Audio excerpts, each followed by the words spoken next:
Kali ini saya nak offer dan nak kongsikan dengan anda satu pisau lapah kulit yang rare. Apa yang rare? Pisau ni bilah dia 5 inci. Setahu saya tak ada jenama lain yang ada buat pisau lapah kulit dengan bilah 5 inci. Apa lagi keistimewaan pisau ni?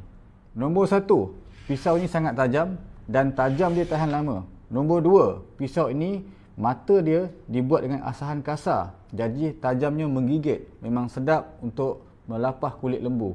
Nombor 3, handle pisau ni agak besar, jadi sedap, selesa dipegang dan selesa untuk kita melapah kulit lembu untuk jangka masa yang lama.